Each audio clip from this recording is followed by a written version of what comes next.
"Get that relic out of my sky," Lieutenant Kyle Jensen muttered, his voice a low hiss of frustration that barely carried over the whine of a distant F-16. He kicked at the landing gear of the KC-135 stratotanker, the rubber absorbing the impotent blow without a shudder. The aircraft sat like a great, gray whale beached on the tarmac, an immovable monument to his squadron's failure. For 6 hours, the tanker had been dead weight on the flight line, a stubborn anchor holding back a critical training sortie. Master Sergeant Alvarez, the maintenance crew chief, slammed a diagnostics tablet onto a nearby tool chest, the crack of plastic echoing his own frayed nerves. "It's the number 3 fuel transfer valve actuator, sir. The diagnostics are clean, the wiring harness checks out, the computer shows a green light, but the damn thing won't cycle. It's like it's haunted." An old man stood near the edge of the restricted area, his hands clasped behind his back, his posture loose but unnaturally still. He wore a simple windbreaker and a faded veteran's cap, the bill casting a shadow over eyes that seemed to absorb the entire scene without judgment. He had been there for nearly an hour, a silent observer to the escalating drama of youthful arrogance versus antiquated steel. This was Samuel Hastings, a man whose history was etched into the very soul of the machine they were cursing. He could hear the ghost in the machine they spoke of. He knew its language, its groans, its stubborn silences. He had heard this same silence before, over dark jungles and frozen Arctic wastes. He took a hesitant step forward, his voice quiet, weathered, and unassuming.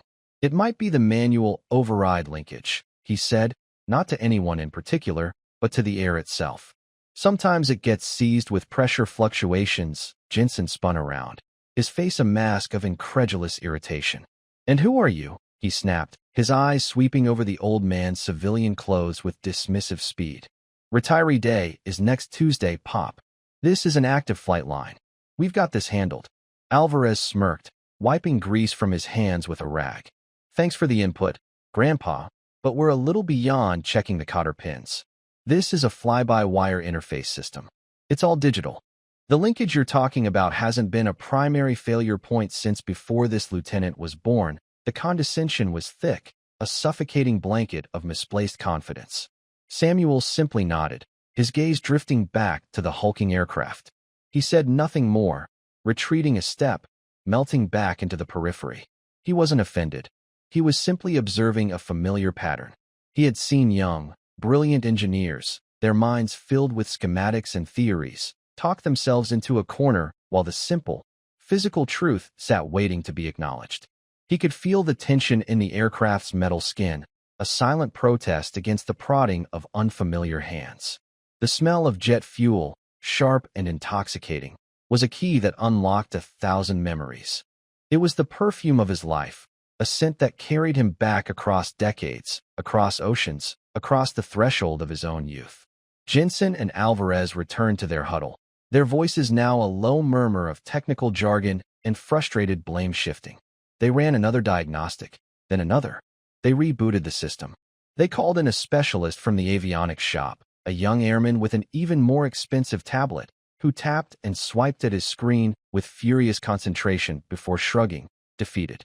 The sun beat down, turning the concrete into a shimmering griddle. The pressure from the command post was mounting, transmitted through increasingly sharp radio calls.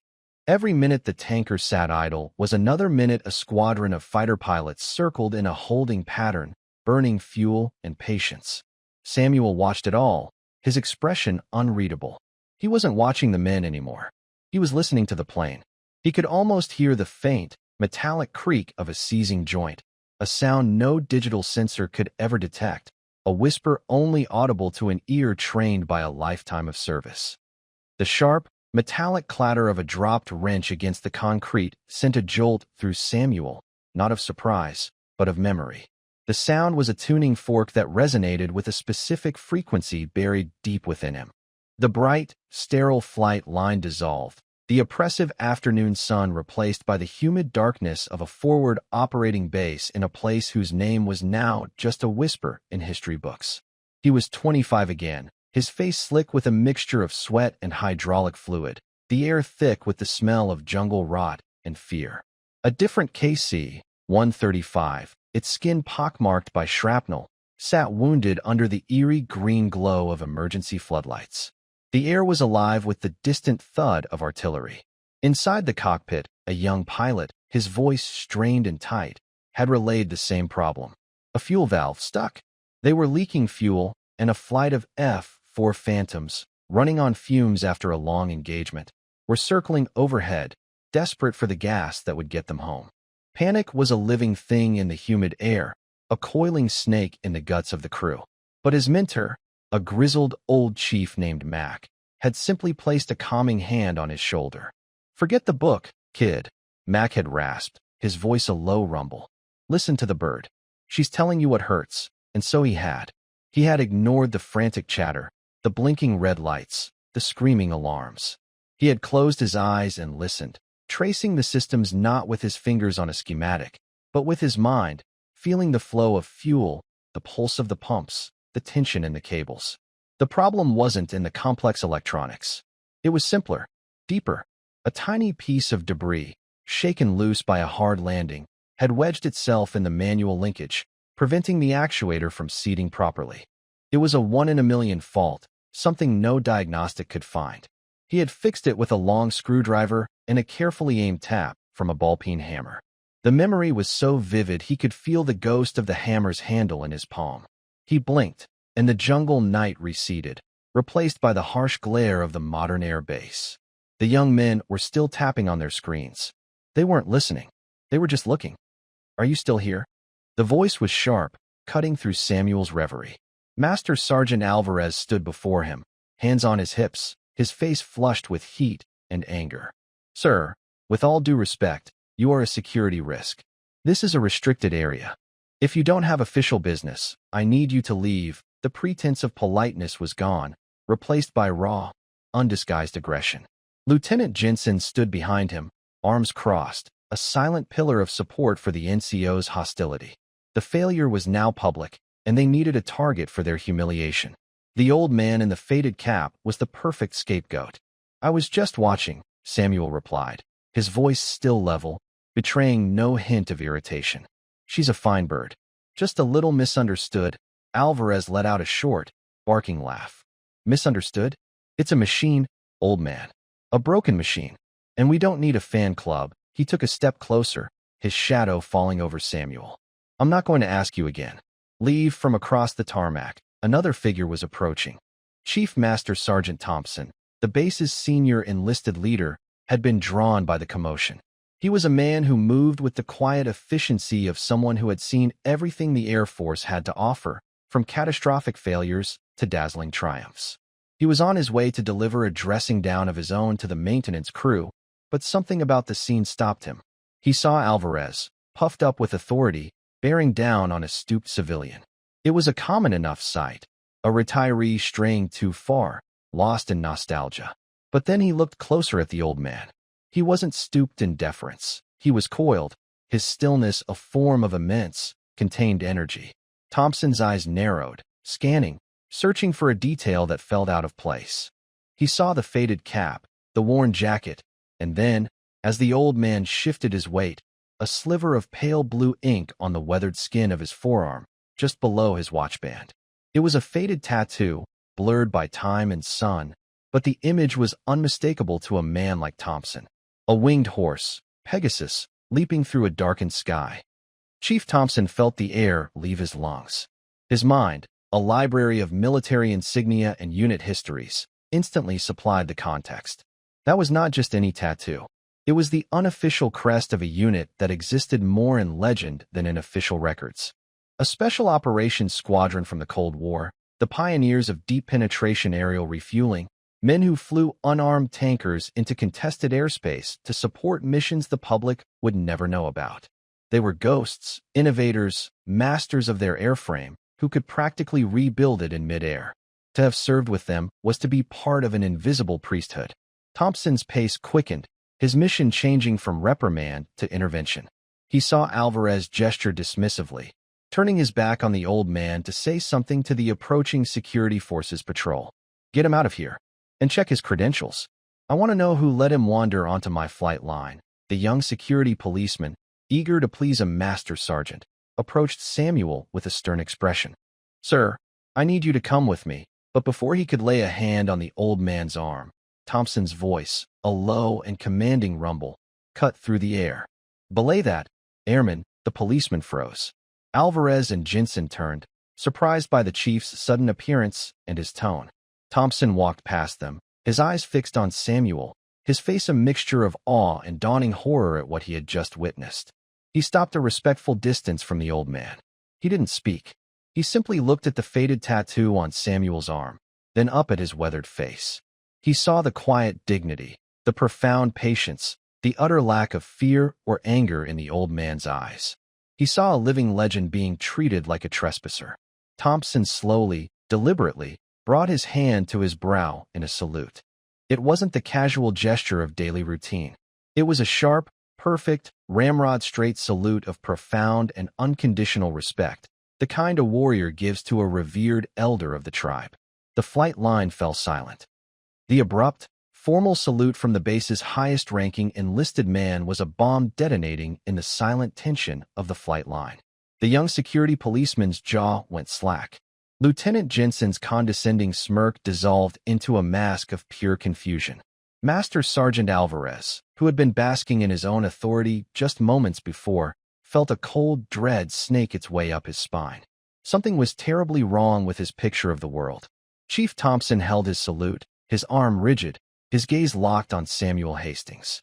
He wasn't saluting a civilian. He was paying homage to a history he could only guess at.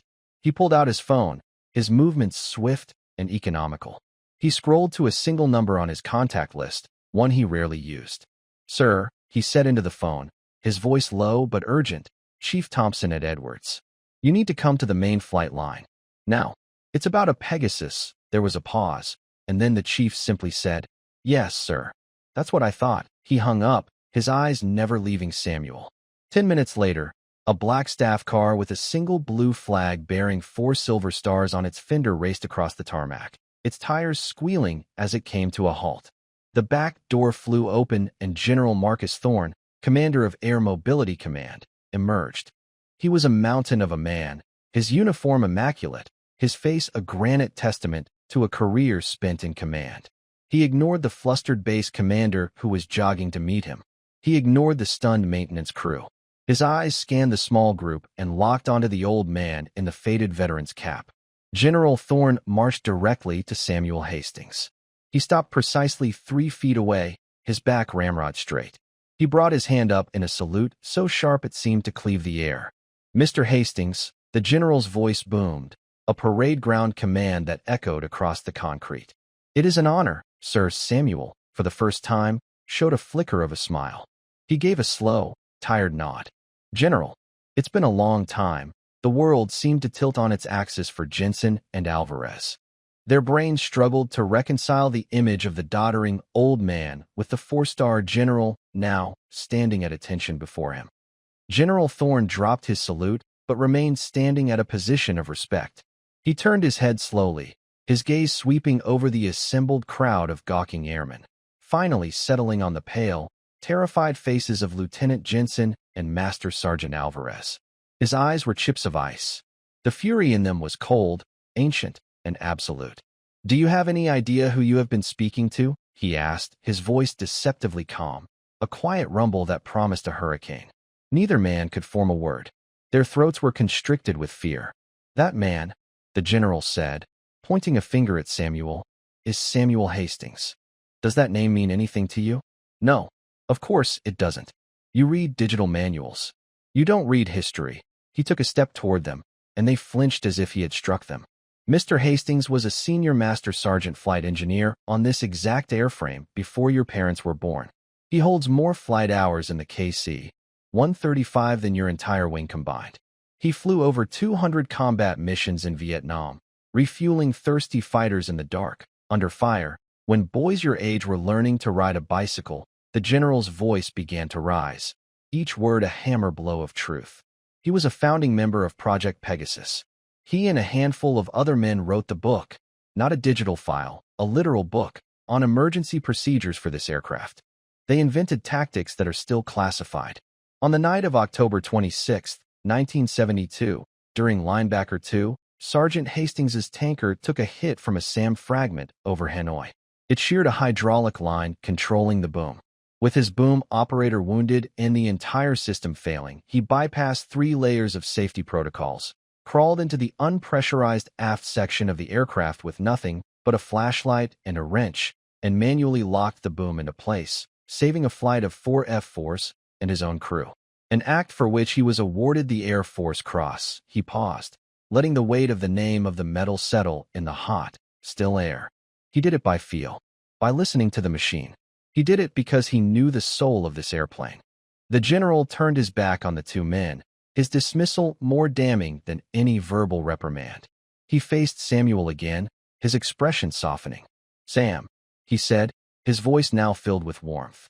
"They're having trouble with the number 3 transfer valve actuator." Samuel Hastings looked at the general, then at the silent, humbled crowd, and finally at the great gray aircraft that had been his life's partner.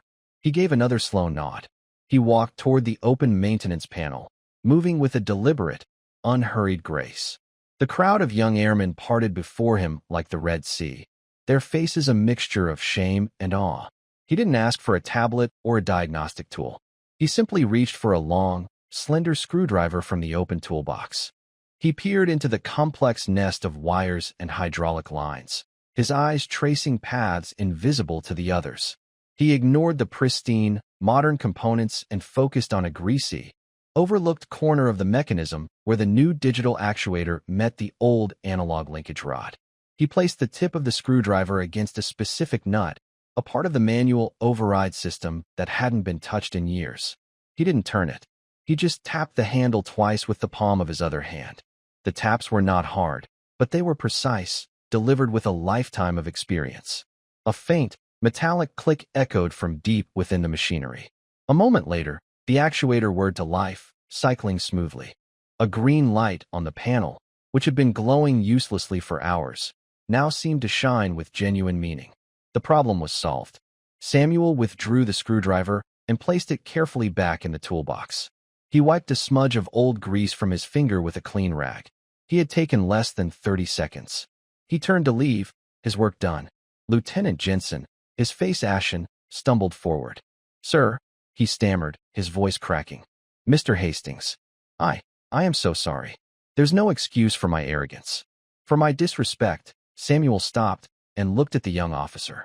He saw not an arrogant fool, but a frightened boy who had been taught to trust technology over wisdom.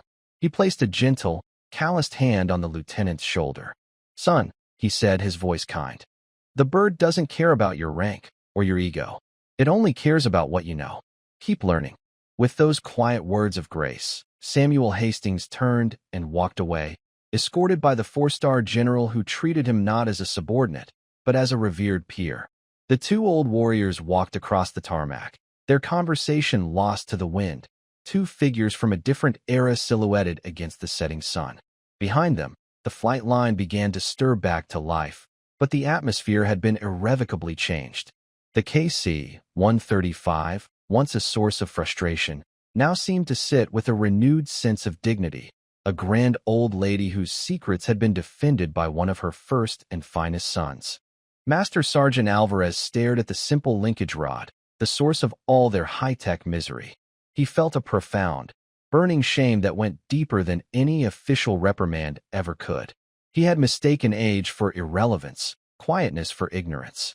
He had looked at a hero and seen only an obstacle. He and Lieutenant Jensen stood in silence, the weight of their lesson pressing down on them harder than the Texas heat. They hadn't just been taught how to fix a valve. They had been taught the meaning of humility. Chief Thompson watched them, a grim satisfaction on his face. This, he knew, would be a more valuable day of training than any sortie they could have flown. Later that evening, in the base library, a young airman from the maintenance crew, who had witnessed the whole affair, was seen pulling old, dusty maintenance manuals from the shelves, books from the 1960s and 70s. He was looking for a name, S. Hastings. He wanted to read the history, not just the code. The story of the old man on the flight line spread like wildfire through the base, becoming an instant legend, a cautionary tale whispered in maintenance bays and ready rooms.